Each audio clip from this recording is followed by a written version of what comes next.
सोचो 1400 साल पहले, जब न टेलीस्कोप था, न माइक्रोस्कोप, न मॉडर्न साइंस, तब एक किताब ने ऐसी बातें कैसे बताई जो आज साइंस डिस्कवर कर रही है? क्या ये सिर्फ कोइंसिडेंस है या इसमें कोई गहरा पैगाम छुपा है? कुरान में जिक्र मिलता है कि आसमान और जमीन एक साथ थे, फिर उन्हें अलग किया गया। आज साइंस कहती है कि पूरी कायनात एक सिंगल पॉइंट से शुरू हुई और फिर अचानक एक्सपैंड हुई। इस थ्योरी को हम बिग बैंग कहते हैं। कुरान में एक और हैरतअंगेज बात मिलती है, हम आसमान को फैला रहे हैं और आज मॉडर्न एस्ट्रोनॉमी कहती है कि यूनिवर्स अभी भी एक्सपैंड हो रहा है। गैलेक्सीज एक दूसरे से दूर जा रही हैं। सूरज, चांद, सितारे सब अपनी अपनी राह पर चल रहे हैं। साइंस कहती है कि हर प्लैनेट और स्टार एक प्रिसाइज ऑर्बिट में मूव करता है। अगर ये बैलेंस बिगड़ जाए तो पूरा सिस्टम तबाह हो सकता है। कुरान में दिन और रात को एक दूसरे पर लपेटने का जिक्र मिलता है। आज हम जानते हैं कि अर्थ गोल है और इसी वजह से डे और नाइट स्मूथली चेंज होते हैं। कुरान में इंसानी पैदाइश की स्टेजेस बयान की गई हैं। नुटफा, अलका, मुद्गा और मॉडर्न एम्ब्रियोलॉजी भी बताती है कि फीटस स्टेप बाय स्टेप इसी तरह डेवलप होता है। कुरान कहता है दो समुंदर मिलते हैं मगर उनके दरमियां एक हद होती है।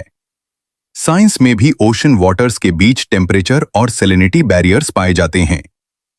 पानी जमीन से उठता है, बदल बनते हैं, फिर बारिश होती है।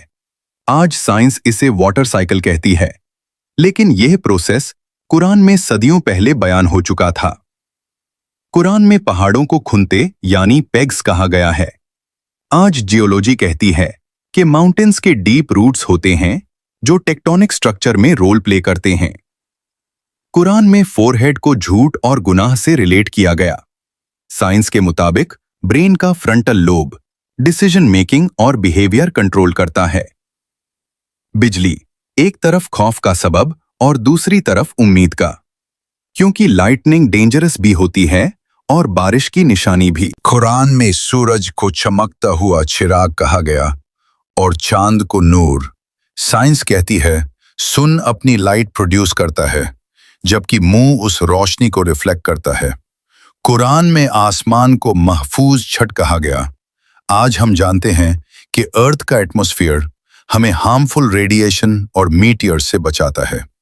कुरान में गहरे समुंदर के अंधेरों का जिक्र मिलता है। साइंस कहती है कि डीप ओशन में सनलाइट नहीं पहुंचती, वहां सिर्फ डार्कनेस होती है। कुरान में हवा को फर्टिलाइजिंग बताया गया। आज साइंस कहती है कि हवा पॉलन को एक प्लांट से दूसरे प्लांट तक ले जाती है। बदल हमें हल्के लगते हैं, लेकिन साइंस कहती है कि एक क्लाउड में हजारों टन पानी हो सकता है। कुरान में आयरन के लिए लफ्ज आता है, हमने आयरन को उतारा। साइंस के मुताबिक आयरन स्टार्स और सुपरनोवा एक्सप्लोजन से बना। कुरान में 7 अर्थ का जिक्र मिलता है। साइंस भी अर्थ के मल्टीपल लेयर्स बताती है, crust, mantle, outer core, inner core. कुरान कहता है हर चीज जोड़ों में बनाई गई और साइंस कहती है कि कई प्लांट्स में मेल और फीमेल रिप्रोडक्टिव सिस्टम्स होते हैं। साइंस ने डिस्कवर किया कि समुंदर के अंदर भी वेव्स होती हैं और कुरान में समुंदर के अंदर लेयर्स और वेव्स का जिक्र मिलता है।